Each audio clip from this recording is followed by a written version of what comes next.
Good morning. We have general questions. Question number 1, Marco Biaggi. To ask the Scottish Government what steps the Scottish Funding Council is taking to implement Section 15 of the Post-16 Education Scotland Act 2013. Cabinet Secretary Michael Russell. Presiding Officer, the Scottish Funding Council has developed an action plan to respond to commencement of provisions in the Act.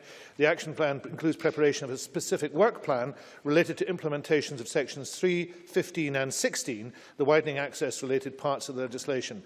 In the meantime, the Funding Council has been monitoring and agreeing annual outcome agreements with each of the higher education institutions, and as the Chamber will know, these include activity to widen access. Marco Biaggi. I thank the Cabinet Secretary for that answer. Section 15 is very close to my heart as the member whose amendments led to its inclusion. Does the Cabinet Secretary share my hope that it will also be close to the heart of the new Chief Executive due to be appointed soon of the SFC, whoever he or she may be, and will he raise it with them shortly after their appointment? Cabinet Secretary. I pay tribute to the member for his work on this subject, which was extremely successful and very influential.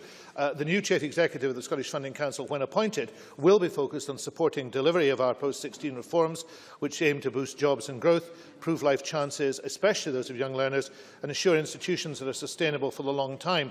The SFC, of course, supports the Scottish Government's strategic objective of widening access. I'm sure the new Chief Executive will support that, and I will certainly be closely involved in discussing that with the Chief Executive, as I am with the interim Chief Executive and with the new Chair, who has been very supportive of this aim.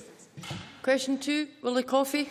Thank you. To ask the Scottish Government what support it is providing to East Ayrshire Council to enhance learning and teaching. Minister Alistair Allen.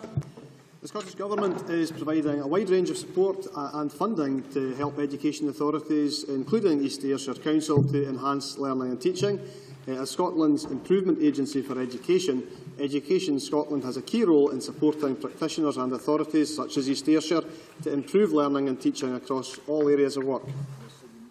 Minister Willie Coffey. Thank you. Can I thank the Minister for that answer and his recent visit, of course, to Kilmarnock's Grange Academy campus, where he saw at first hand the great work being done in science, Scottish studies and languages, particularly Gaelic and Mandarin. Would the Minister agree with me that the planned development of a single 3 to 18 campus for James Hamilton Academy, Kilmarnock Academy, and incorporating primary schools and early learning provision represents a substantial commitment by the Scottish Government to the quality of educational provision in the north of Kilmarnock? Minister. Well, it certainly is a substantial commitment. The Schools to the Future programme is committing £18 million to the project that the member described.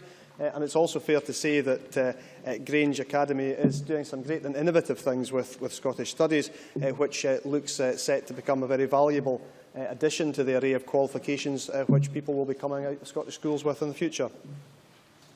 Question number 3, Jim Hume. Thank you, Presiding Officer. To ask the Scottish Government what action it is taking to increase the number of public access defibrillators across the country. Minister Michael Masterson. Substantial investment in heart disease services has reduced Scotland's premature death from coronary heart disease by over 60% in the last 15 years. In 2011, the Scottish Government committed some £7.5 million of funding to the Scottish Ambulance Service for state-of-the-art defibrillators. However, more can be done, and we recognise the important role that public access defibrillators can play. Local councils, community groups and organisations, as well as business interests, can have their assistance in looking at public access defibrillators being provided within their premises, with free support and advice being provided through the Scottish Ambulance Service.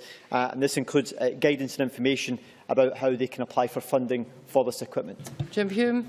I thank the Minister for that response and the work that has been done and the recognition that work must be done. Only a fifth of local authority leisure centres and community youth secondary schools I surveyed have a defibrillator on their premises, despite the risk of cardiac arrest being greater during and immediately after exercise. Does the Minister agree with me that it's time for other local authorities and leisure trusts to follow the lead of Argyll and Bute and Angus councils, where all leisure facilities have a defibrillator, and North Lanarkshire Council, where all secondary schools have a defibrillator, and will he support a statutory requirement that any facility where exercise routinely takes place must have a defibrillator on its premises as a condition of its licence? Minister. Well, I would encourage local authorities and other leisure trusts to follow good practice that has been demonstrated by those local authorities and leisure trusts who have put in defibrillators to their particular facilities. I think we have to be careful about the potential of moving this issue onto a statutory footing because, as I'm sure the member will recognise, that there can be venues which are used for a variety of different purposes, not always for sporting purposes, and at times that may not be appropriate for them to have a defibrillator. However, another aspect of this is the work that we are actually doing with the British Heart Foundation in Scotland, where we've provided some £100,000 to roll out the CPR training among school pupils, which I've witnessed myself, in order to encourage them to have the confidence and the knowledge as to when they should actually offer CPR when someone has a heart attack. So I think there's a number of ways in which we can take this forward, and I would of course encourage our local authorities to follow the good practice of local authorities who have provided defibrillators. Christine Graham. Thank you, Presiding Officer. Is the Minister aware of the work of Wilma Gunn, a former constituent of mine who established Scottish Heart following the tragic death of her son Cameron from cardiomyopathy and campaigned with some success in securing defibrillators in public places? And does he agree that the recent award of an MBE is very well deserved? Minister. I would of course like to add my congratulations to Mrs Gunn in being awarded her MBE, and to take this opportunity to thank her for the tremendous amount of work she's undertaken over a number of years now in pursuing this agenda through Heart Scotland. What I can say to the member is that we have learned some important lessons from the work that's been taken forward around the cardiac assessment of young athletes, and the Chief Medical Officer has asked Dr Brian Walker, who is the Head of Medicine at the Institute of Sport in Scotland, to look at what further lessons can be learned from this, and I believe that his group is meeting today in order to explore that further, to see what lessons can be learned for sporting bodies and also for our NHS from the experience we had from that particular initiative. Question number 4, Murdo Fraser. Thank you. To ask the Scottish Government what action it is taking...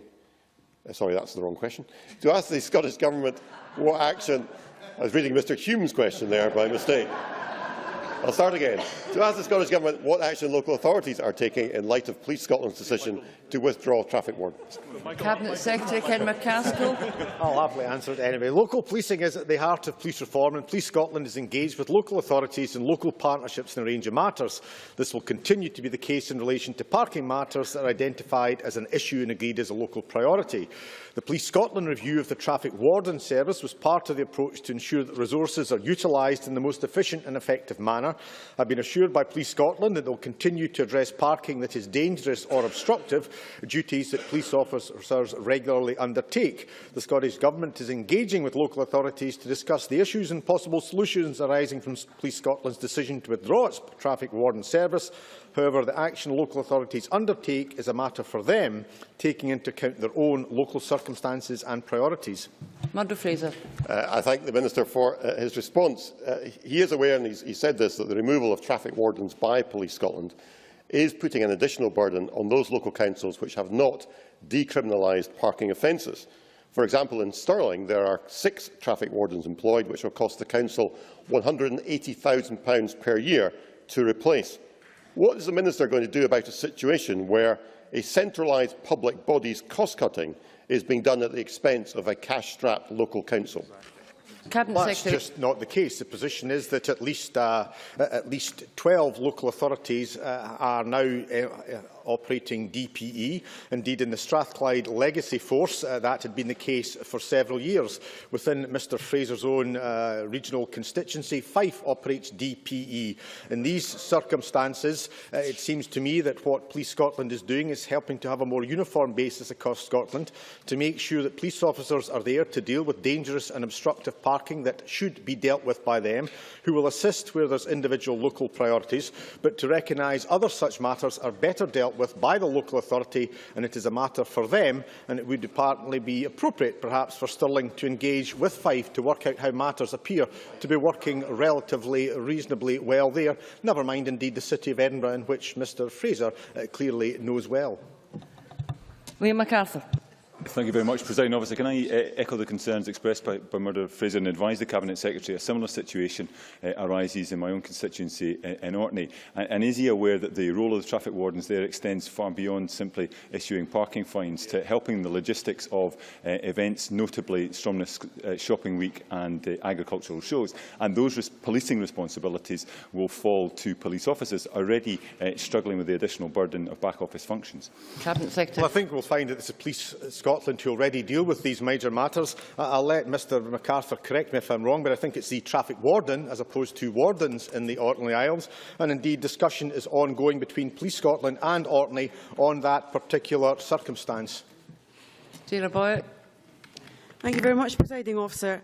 What actual assessment was carried out, both of the operational and financial implications in local authorities, before Police Scotland announced this decision? Cabinet Secretary. Well, these were discussions taking place by Police Scotland with the local authorities, and as I indicated, 12 local authorities have been operating decriminalised parking enforcement, including, of course, the City of Edinburgh Council that has done it for some considerable time, and indeed I am not aware of Ms Boyack seeking to change the circumstance. It would be a matter for the local authority. Question number 5, Michael McMahon. Thank you. To ask the Scottish Government when it will publish the statistics for the Scottish Welfare Fund for the final quarter of 2013. Minister Margaret Burgess. The Chief Statistician has announced that statistics on the Scottish Welfare Fund covering the period 1st October to 31st December 2013 will be published at 9:30 a.m. on 15th of April 2014. Dates for all Scottish Welfare Fund statistical publications due for release in 2014 are available on the Scottish Government website. Annual statistics on the fund covering 2013-14 are due for publication on 15th July 2014. Michael McMahon. Can I thank the Minister for a response, but it leaves me quite puzzled. When initial statistics were published around about September last year and indicated that there had been a problem with take-up of the Scottish Welfare Fund, I asked the First Minister when he came before the conveners group if these statistics could be produced because of the importance of the information that they contained. He gave us firm assurance that those statistics would be available in November, and he was also very confident that there would be an increase in the uptake. We were then advised that the figures would not be produced until February, and it now appears as though the Minister is indicating that they will be delayed further. Can she assure us that these statistics will be produced, because any problems that do exist in the Scottish Welfare Fund really require to be addressed, because that money has to get to those people in most need who require the support of that fund? Minister. The statistics up to September will be produced as previously indicated on the 11th of February. The member asked about the statistics to the end of the year. But what we can say, I can tell the member that we have been doing informal monitoring of the Scottish Welfare Fund, and we did, as you will be aware, in October, change the guidance, making it easier for people to access the fund.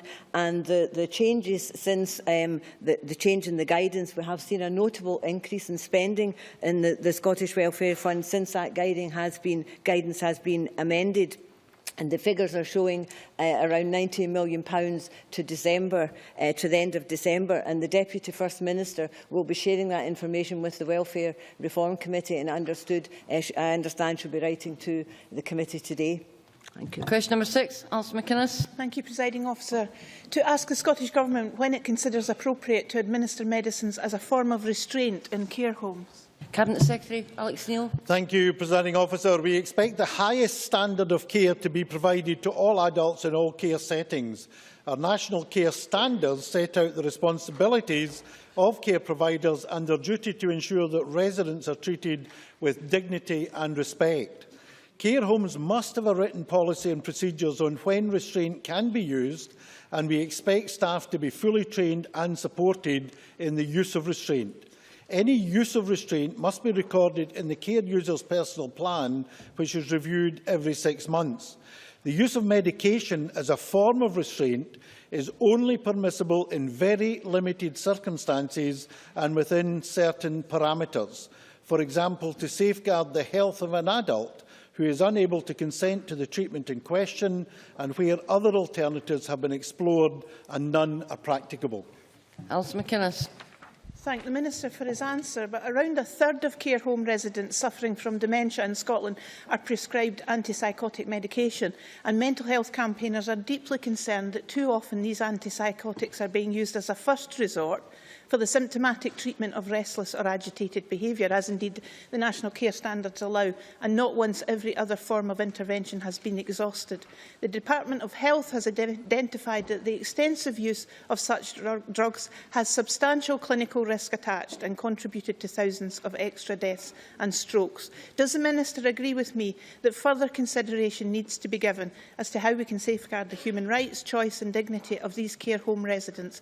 And will Scotland follow England and Wales' example by making it a priority to reduce the use of antipsychotics for people with dementia? Cabinet Secretary. Presiding Officer, I fully understand Alison McInnes's concerns, and I'm happy to raise the matter again with the Care Inspectorate and the Mental Welfare Commission, who are jointly responsible for this area of policy.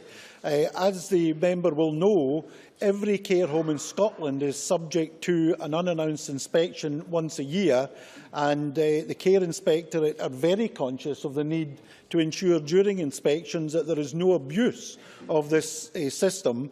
And I would call upon anyone, including Alison McInnes, if they do have any evidence of abuse, to bring it to the attention of both the Care Inspectorate and the Mental Welfare Commission, because I'm absolutely sure both of those bodies will investigate very thoroughly where there is any prima facie evidence of abuse.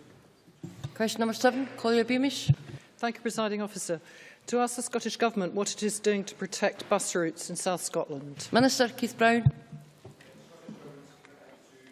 The Scottish Government's commitment to supporting bus services in Scotland is clearly demonstrated by the £250 million or so expended every year in bus service operators grant, concessionary travel reimbursement, as well as the Scottish Green Bus Fund, the Bus Investment Fund and, most recently, the Community Transport Vehicle Fund.